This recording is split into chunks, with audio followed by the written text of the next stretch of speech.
Hi, everyone. Welcome back for another Whiskey Advocate 2-bottle tasting series. Yeah, thanks, Keith. So excited to be here. As we've talked about before, I am a huge bourbon nerd. I absolutely love the category. And today I'm honored to be joined by Bill Samuels Jr., who is part of the lineage that brought us Maker's Mark, one of my favorite bourbons with a fascinating story. So we're in for a treat today. And you and I as well. And I love, for me, bourbon itself is such a great American story. And then there's, to me, I think Maker's Mark is that new generation, that new, like, let's take all of the things that we have figured out and create something that combines all these elements that were there, just ready and for the taking to make something better. And to me, and I can't wait to hear Bill's stories about his father, his mother, and how they really just kind of said, let's look at everything that's available and make a new style of bourbon that flavor wise was far different than anything on the market at the time. And then basically created almost a whole new consumer for bourbon. So, besides being a really cool packaging, really delicious, juice inside of it, it's a really neat story. I mean, Travis, I'm sure you've been, enjoying Makers your whole life. Is there like a moment where you're like, this is a little different, this is a little special? Yeah, absolutely. Makers for me was one of the first bourbons that I really experienced a sense of, well, it gave me a sense of what bourbon could really be. And I've discussed before with bourbon tastings where my favorite way to enjoy bourbon is just on the porch on a hot day with a bunch of crushed ice. But I love mint juleps. I'm a big cocktail guy. I love old fashions. And for me, Maker's Mark is one of those great bourbons that's wonderful to just sit by itself, or is really the perfect vehicle to make a great classic bourbon cocktail. And so it's something that always has a place on my bar. And again, couldn't be more excited to be tasting it today. Yeah, and I'm sure Bill will dive into it a little bit more in detail, but I love the fact that when you really kind of break apart bourbon as we know it, so much of it is the mash bill and kind of the ingredients that go into it and the ratio of corn to grains to wheats to barleys to rye, all of that fun stuff.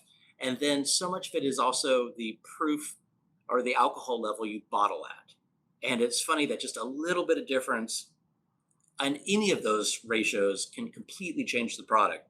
So I love that they actually kind of went in from, almost like an outside, like, what do we want this to taste like? And then make it from there, and then great marketing to back it up. So, let's taste the regular right now. We'll taste really quick, and because I'm just thirsty. And then as we're tasting it, I think we can bring Bill in here in just a second, and because it's a cool story. Yeah, and one of the things you get on the nose when you first start smelling this great Maker's Mark 90 proof is those classic sort of bourbon notes of toast, of vanilla, of caramel and baking spices. It's almost like all of those great ingredients in an apple pie come through in great, well-crafted bourbon. And most of that is coming, of course, from that aging in that a charred American oak barrel that's contributing all of those toasty, sort of spicy characteristics. Bill is going to have some great background information on the complexity of this, but many of our viewers will know that Maker's Mark is famously a no rye bourbon. They're relying on a relatively high proportion of wheat in their mash bill. And in theory, that gives it a little bit more elegance and softness that makes it a really fantastically friendly and again, elegant bourbon. Yeah, and besides that, I also want to applaud them that they don't release it until it's ready, and I think that's usually about 6 to 7 years, which is longer than it needs to be by law. But there's just a smoothness, a drinkability that is missing, I think, from a lot of bourbons, and I think that's one reason why I love it so much. It goes down so smooth, and you always want to feel a little bit of warmth when you're drinking, a bourbon or a whiskey. But what I love here is it's almost like that electric blanket on a cold night. Like, it just wraps you up and you feel really good. It's like, oh, this is a good warmth, versus that fire burn that sometimes can come through on some whiskeys. So pretty well done. Travis, should we introduce Bill? Should we find out the story? Because it's a cool one. Yeah, absolutely. Everyone, we are so thrilled to be joined by Bill Samuels Jr., who is joining us from Kentucky to talk more about Maker's Mark. Bill, welcome. Well, it's my pleasure to be here. I'm a little a little behind the times, having retired about 10 years ago, or I guess more accurately, having been thrown out by my son 10 years ago. Well, and speaking of the family connection, I mean, what was the advice your father gave you when he kind of handed off the distillery? Well, he was worried because I had just had a major explosion at an aerospace company, and he didn't want any explosions at the distillery. So he set me up an office in Louisville and said, "Your job is to go find customers." And then after I worked myself back to the distillery in about 8 or 9 years, his next piece of advice was, "Please don't screw up the whiskey." And that was it. I mean, that was it. All the number of years we worked together. It was a Wow. lot of fun because he let me make small mistakes, not so much the big ones. Yeah. Well, and if I remember correctly from what I read, like you actually are a rocket scientist. I mean, didn't you Well, I help with like the was. I Polaris? was till I got Yeah. terminated. Well, I am happy that you were able to kind of shift over to the family business because it is a nice, wonderful addition to the world of spirits.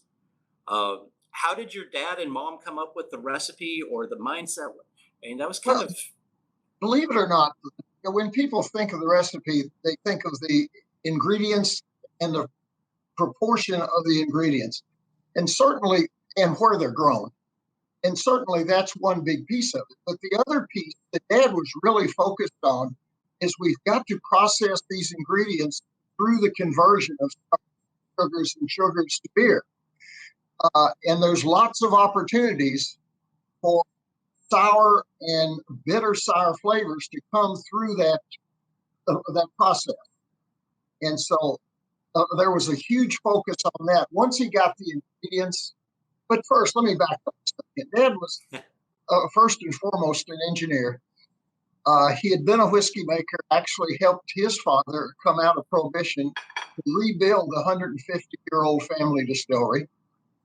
And at that point, Dad asked his grandfather, "This is a perfect time to change the formula and try to make a whiskey that actually tastes good." A real simple concept. And my grandfather said, "No, the American people are thirsty. They'll drink anything. Get with it." So Granddad went out to find money during the Depression, and and my dad rebuilt the distillery and restarted. Now we're Scotch Irish, so you would expect that we would want to continue to do what the ancestors did, and it didn't work out all that well. Uh, the re-up distillery failed. Dad went into the Navy during the Second World War, came out and retired. And I think it was just bugging him that he was going to go to that great distillery in the sky, never having tried to see if he couldn't improve his family whiskey. So, in a low risk venture, he said, rather than start a business, I'll start a hobby. And it was a good time for a distilling hobby because bourbon in the tank and distilleries in Kentucky were available for almost no money. And he was able to buy our little, which become a national historic landmark and visited by some 200,000 visitors a year for $35,000. And that started the hobby. But what really started it was a thinking about what he wanted to create. It wasn't a marketing story. It wasn't a process. He wanted to create something that tastes good. He believed in his heart that American people would rather put in their mouth that tasted good. Okay? Rather than have to do what the old time bourbon guys did, my ancestors and right there amongst them, or it was us that created the concept of acquired taste. Tastes like shit, but if you stick with it long enough, you'll get used to it and you'll like it. He wanted none of that. And so he started working on the three flavors, the three phases of flavor production. Ingredients, that includes water, and then the processing part, and then finally the maturation part. And without jumping ahead, he middle part was the collaboration part. That's where he went to his friends in the industry that had distilleries. You know, we all get along great, and that's really, he went to Hap Motlow, who was Jack Daniels' great nephew. He went to Mr. Van Winkle. Peppy was most helpful, and Max Shapiro's dad, Ed, was very helpful, and his best friend, Jerry Bean, who was our next door when I grew up, early, was in fact Godfather. So, and I always say my first job was Jim Beam when I was in the first grade. Absolutely wonderful people, and they helped Dad try to figure out how to get through the distillery process with the minimum amount of created flavors, the dye-based alcohol, aldehydes, fuel that migrate to the back of the mouth, the bitter sour flavor. Again, that wouldn't meet the criteria of tasting. The ultimate test was he wanted to create a 90 proof bourbon that you could hold on your tongue. And remember, alcohol is not a flavor. Alcohol carries flavor. And the higher the proof, the more pain. And so the idea was to maximize flavor and minimize pain. Pain comes from really two sources. Too much age, that's the tank, that's way in the back. And those flavors created during the process of cooking and fermentation. And then grain selection itself. Clearly, rye is more sophisticated, a less sophisticated, more of a cinnamon flavor on the side of the tongue than you get from the winter wheat, which is a ground cover here.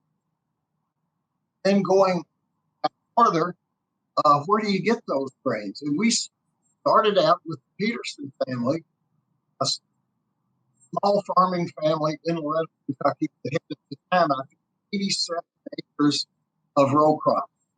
And they've hung with us from day one, and they now have 19,000 acres of row crops, all in the immediate area of the distillery. And I think also one of the things Dad wanted a distillery where we could keep the water.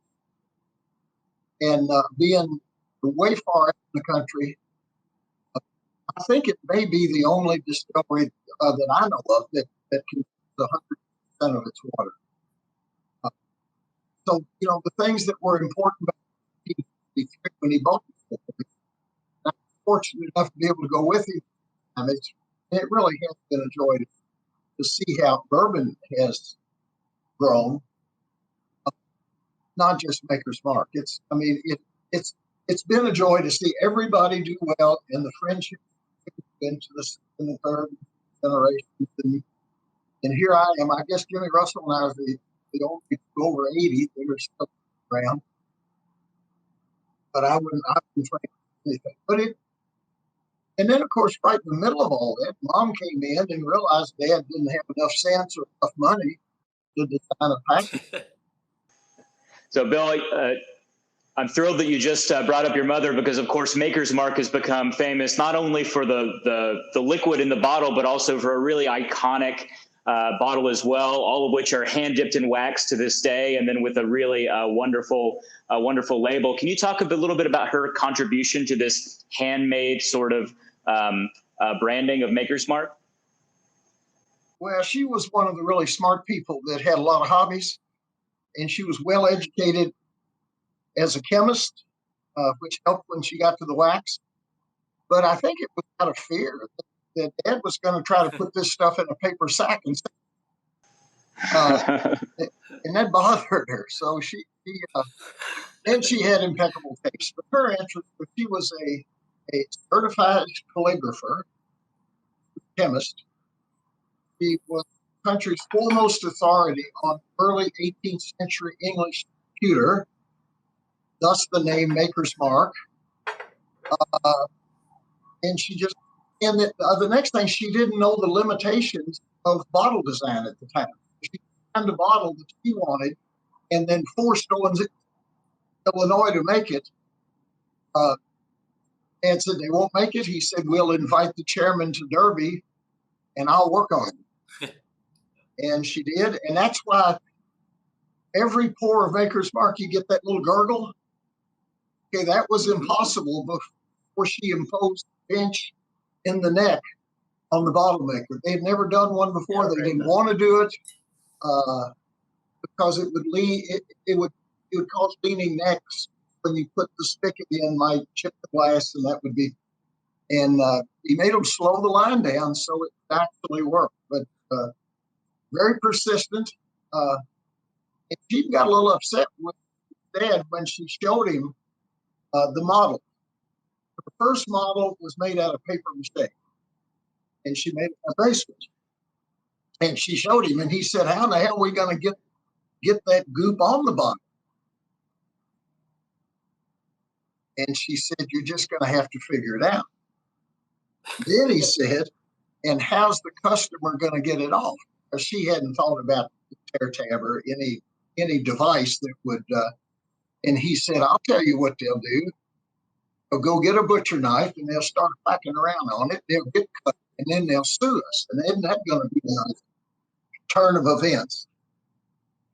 And we're sitting there at the dinner table, and she just stood straight up, and she said, "Bill, do you remember when we were at university together?" He thought she had changed the subject. And she said, "And do you remember that one of us finished first in the class?" My sisters and I were pretty sure it wasn't him. That was the last time he ever brought up problems with the wax. And it was never called goop again. That was it. And I mean, the other things that Dad started inviting people to visit the distillery after he got going, and she got offended that it was such a ragtag looking place.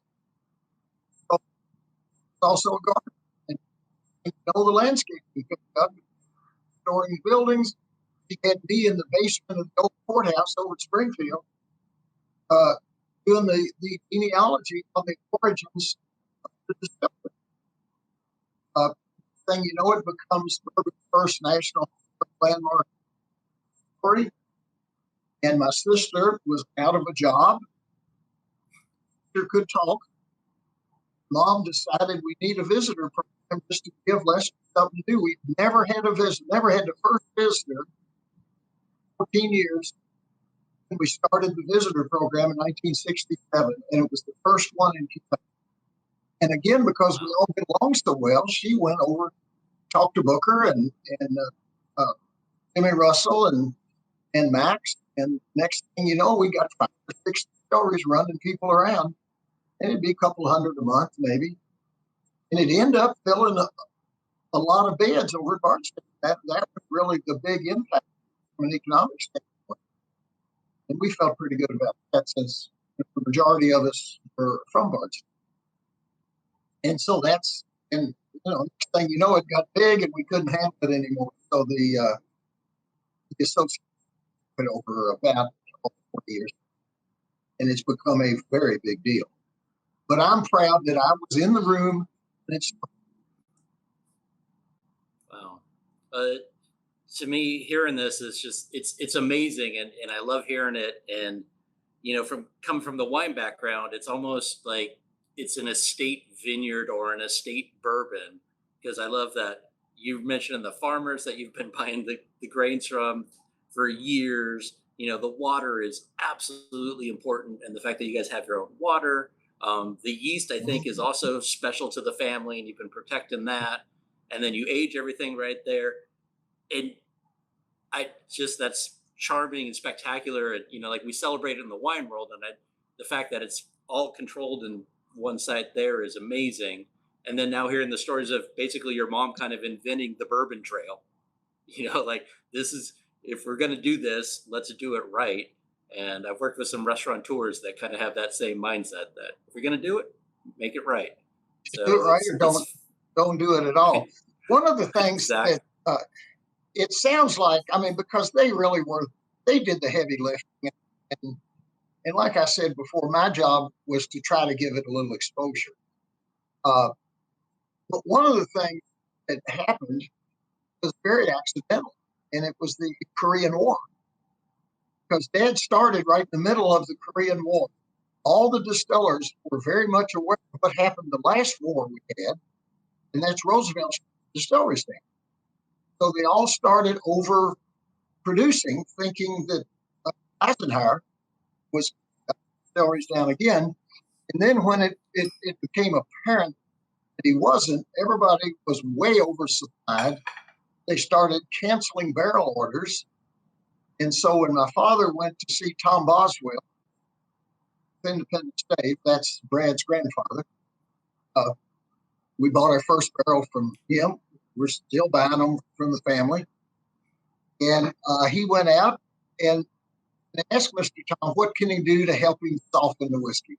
How can the barrel participate in this transformation? And he said, you're in luck and I'm going broke. What he was saying was that tannic acid create the difficulty. And as wood is ricked up and then orders are canceled, that wood just sits. And the tannins start to leach out. And over 2 years, you can leach out as much as 30% of the tannins, which automatically softens the wood. The kiln doesn't remove tannins. The kiln removes moisture. It doesn't affect the acidity of the wood at all, but leaving it ricked up. And today, I think among the heritage distilleries, I think we're the only one that still has the wood. And it's a huge part of that soft effect. And it's one of the reasons that you can't just create Maker's Mark by changing from rye to wheat. One small piece. But this business of letting the wood age for 15 months or so, we knock out about 25% of the tannins, and we don't have to char the barrel quite as much as a result of that. And then, of course, the next thing is, since we've essentially only got one product, we have to rotate the barrels because the temperature conditions on the top of the house are much different than they are on the bottom of the house. It's like a heat sink in the middle of the summer. It'll be 60 degrees on the bottom, 110, 115 on top. So the maturation is much more intense on top than it is on the bottom. So we have about a quarter of all our employees rotating barrels. And I don't think anybody does it but us. But one of those things Dad said was important. I wasn't going to argue with him, so here we go. Now, I mean, to me, all the love and skill kind of shows up in the whiskey. I mean, it's as we've been sipping along here, it just gets smoother and smoother and smoother. What would you say, like, what is, when you think of Maker's Mark, what do you want to convey to the consumer? No pain. No pain. Nice. I like that. No pain. Hold it on your tongue. You really want to see it expressed. What my father would do, he was really concerned about the effect of alcohol on people. And so he would bottle up a small amount for his friends at 101 proof. And it's not the proof that's important. It's at 101. That's the lowest proof that we can bottle makers and not have to filter any of the fatty acids. And the fatty acids are the texture of whiskey. And so the idea there is no pain, more flavor, and absolutely wonderful viscosity. And believe it or not, one of my big dumb moments was I argued with Dad about 50 years ago that we needed to not let it get out on the market because we could say grace over trying to get makers out of Kentucky. And he agreed with me. And so it just sat idle for years and years and years. And then I retired, and my son that didn't have the bias that I did, hey, this stuff really good. Maybe somebody will like it. And here we go. Yeah, and that is for everyone. If you haven't tried the 101, it is delicious. And I mean, it used to be only at the distillery available, but now it's limited editions possibly available. Or In the I old days, it was only available in our kitchen. even better. Yeah, but Travis and I are both kind of fans of a little bit higher proof on the whiskey, and to me, I love it because it's kind of like it concentrates, and you just get the pure version of Have you ever everything that I. tasted a whiskey at that proof that was that soft? It's No. amazing. The smoothness of it is amazing, and it doesn't have any bite to it. It's just like the volume is turned just a little bit up. And Keith and I have discussed that I love slightly higher proof bourbons because not only, because again, I'm a Philistine. I like to have my bourbon with a good amount of ice on a hot day, and so even with a little dilution from the ice, you still have a really fully flavored bourbon. But it also plays so wonderfully with cocktails, so that you're not again watering down the taste of that bourbon with other ingredients because it's carrying more flavor with that added fruit. Can I tell you a funny story about cocktails and only having the 101 proof at home? Colonel Please. Sanders, Colonel Harlan Sanders was a friend of my father's, and they were gin rummy partners. And when the Colonel started his little business, he would stay with friends around the state. And so he'd come stay with Dad. Dad would invite all his friends over, and they'd play gin rummy. And Dad would make old fashioned with the 101 proof and not tell anybody. And the Colonel and my dad, they would get killed until about 11 o'clock at night, and then they started winning. And it was mainly because the Colonel didn't drink at all. And so half of the partnership was going strong at midnight. And I don't think they ever had a bad night. That's amazing. Yeah, and I wish I could have been a fly on the wall to watch one of those games because that sounds amazing. But then also to your point, going back to actual tasting the 101, I love that you brought up the viscosity because that's something we talk a little bit out in the wine world, and the texture of the beverage is so important. And I think Absolutely. we as an industry don't do enough to celebrate it because that to me is what makes the 101 so special. Is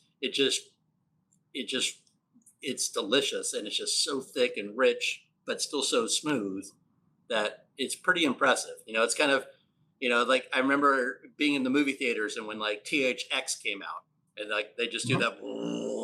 It's like, that's like what this does is it takes something that's already good and just takes it to another level. It's pretty darn delicious. So thank you for sharing it and getting it out of the kitchen, or thank your son for sharing it. Well, no, I'm the one that killed it. Rob's the one that resurrected it.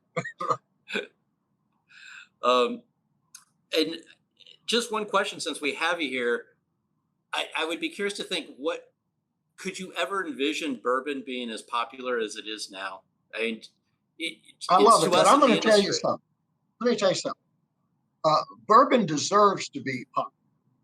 Yeah, absolutely. I think there's very little faddishness to it at all. It is so authentic, and I have been so impressed with the young people that have come into the business and are making this a career. Yeah. I mean, I think I know all the ones in Kentucky. One of the nice things about being retired, you can go. I don't provide, but I do what I can, and I love being with them. I mean, it's just like when they started. And it's healthy. And I think we're just at the beginning stages. We haven't cracked Europe as an industry yet. We haven't cracked Asia. We get rid of the tariffs, get rid of the politicians. I think we're going to own the world. And my ancestors in Scotland are going to be the worst for it.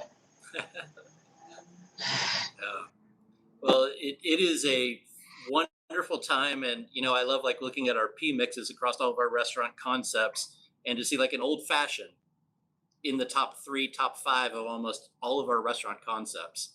And that's just something you never would have seen 10 years ago, 15, 20 years ago. So it's exciting to see the younger generation people out celebrating what is a great, to me, this is America. You know, you look at the history of it, it's us taking stuff that our ancestors had given us kind of the know-how, but then putting the US twist on it and making, I think, something that's unique and in many ways even better. So thank you for all that you've contributed, your parents, your family, and making just an absolutely iconic, delicious bourbon. So thank you. Well, it's my pleasure. And thank you all for putting up with it. Yeah. Travis, you got anything in closing or? No, Bill, I just want to say it's been a real pleasure to speak with you, and I will continue to enjoy Maker's Mark late into the evenings on hot nights especially. And so I thank you for your contribution, and I'll be really excited to see what continues to happen with Maker's Mark and also with bourbon. So cheers to you. Yeah. Cheers. Delicious. Cheers to all.